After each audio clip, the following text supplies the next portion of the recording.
राह संघर्ष की जो चलता है वो ही संसार बदलता है। राह संघर्ष की जो चलता है वो ही संसार बदलता है। जिसने रातों से जंग जीती हो सूर्य बनकर वही निकलता है। जिसने रातों से जंग जीती हो सूर्य बनकर वही निकलता है। तो नमस्कार, मैं राजीव कुमार आप सभी का स्वागत करता हूं यूट्यूब चैनल पर। आज हम संख्या पद्धति को आगे कंटिन्यू करेंगे। इस वीडियो से पहले संख्या पद्धति की 2 क्लास हो चुकी हैं जिसका लिंक डिस्क्रिप्शन में दिया गया है, तो उन क्लास को भी देखिए। चलिए आज की क्लास को स्टार्ट करते हैं। अब हम पढ़ेंगे अंकित मान, यानी कि अंकित मान क्या होता है। तो किसी भी संख्या में स्वयं अंक का मान उस अंक का अंकित मान कहलाता है। यानी कि अंकित मान क्या होता है, कोई भी संख्या होती है उसमें स्वयं अंक का मान होता है, वही क्या कहलाता है, अंकित मान। जैसे 12 है तो इसमें 1 का अंक मान कितना है, 1, यानी कि 1 का अंकीय मान कितना होगा, 1। अच्छा 2 है तो 2 में इस अंक का मान कितना है, 2, इसका अंकीय मान कितना होगा, 2। जैसे 8 0 2 5 है तो इसमें 8 में अंक का मान क्या है, 8, तो अंकीय मान क्या होगा, 8। 5 का अंकित मान क्या है, 5, तो इसका अंकीय मान कितना होगा, 5। 2 है तो 2 में अंकित मान कितना है, 2, तो इसका अंकीय मान भी क्या होगा, 2। शून्य में शून्य। नेक्स्ट एग्जांपल देखिए, 1 3 6 9, इसमें 1 का अंकित मान कितना है, 1, तो इसका अंकीय मान कितना हुआ, 1। 3 का अंकित मान है 3, तो इसका अंकीय मान भी क्या हुआ, 3। 6 का अंकित मान है 6, तो इसका अंकीय मान कितना होगा, 6। यानी कि कुल मिला के हम ये समझ सकते हैं किसी भी अंक का जो लिखित मान होता है वही उसका क्या कहलाता है, अंकीय मान कहलाता है। तो फिर इसका स्थानीय मान क्या होता है, अब हम देखेंगे स्थानीय मान। यानी कि किसी संख्या में किसी अंक का स्थान, किसी संख्या में किसी अंक का स्थान उस संख्या के उस अंक के स्थानीय मान को दर्शाता है। यानी कि कोई संख्या लिखी है उसमें उसके स्थान का जो मान होगा वही उसका क्या होगा, स्थानीय मान। जैसे 6 है तो 6 का अंक कितना है, 6, यानी कि इसका अंकीय मान कितना होगा, 6, जबकि इसका स्थानीय मान भी कितना होगा, 6। अब देखते हैं 5, तो 5 अंक है, इसका अंकीय मान कितना होगा, 5, जबकि जब हम इसका स्थानीय मान देखेंगे तो स्थानीय मान क्या होगा, ये इकाई और दहाई स्थान पे है, इसलिए इसका स्थानीय मान क्या होगा, यानी कि 5 और दहाई अंक पे है तो 0।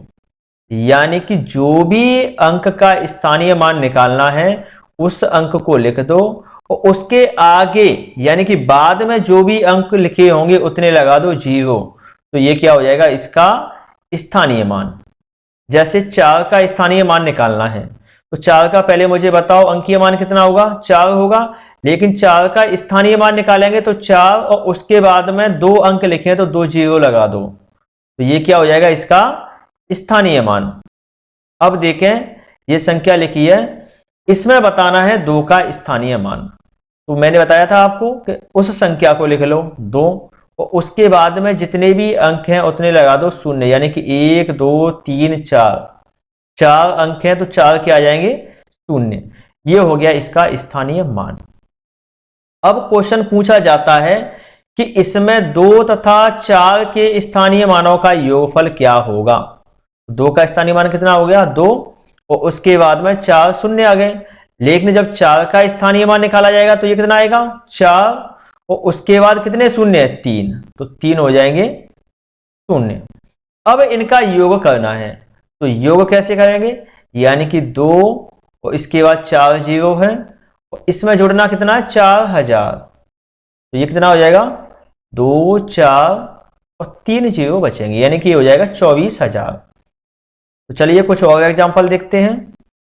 यानी कि 125 है तो इसमें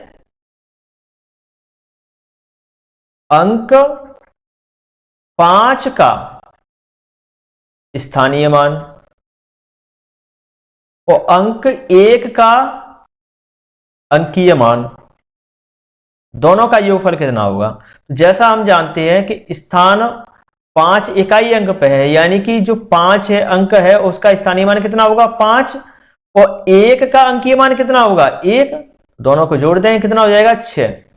लेकिन मुझे ये बताओ, अगर क्वेश्चन में ये कहा जाए कि 1 का अंकीय मान, 1 का अंकीय मान कितना हो गया 1, 2 का स्थानीय मान, तो 2 का स्थानीय मान कितना हो गया 20, अगर दोनों को जोड़ेंगे तो कितना हो जाएगा 21। अगला क्वेश्चन देखिए, जैसे 3250 है। अब मुझे बताएं इसमें अंक 3 का स्थानीय मान क्या होगा। तो 3 का स्थानीय मान कितना होगा 3, इसके बाद जितने भी अंक होंगे उतने आएंगे 0, यानी कि 3000। अच्छा, इसमें 2 का स्थानीय मान बताओ। तो 2 का स्थानीय मान क्या होगा, यानी कि 2, और इसके बाद कितने अंक हैं 2, तो 2 जाएंगे 0। अब मान के चलो क्वेश्चन में ये दिया गया है कि 3 व 2 के स्थानीय मानों का योगफल क्या होगा। तो मैं तो ये कहना चाहूंगा कि 3 और 2 को डायरेक्ट लिख दो, और उसके बाद जितने भी अंक हैं उतने लगा दो 0, तो इनके स्थानीय मानों का हो जाएगा योगफल।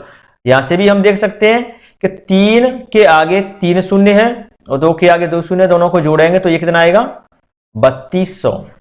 यानी कि स्थानीय मान का योगफल निकालना हो तो जिन जिन अंकों को देगा उनको लिख दो, बाकी सभी अंक के लगा दो 0, तो ये क्या हो जाएगा उसका स्थानीय मान का योगफल। जैसे एक और एग्जांपल देखते हैं, यानी कि 14875 है। अब मान के चलो इसमें निकालना है 4,8 के स्थानीय मानों का योगफल।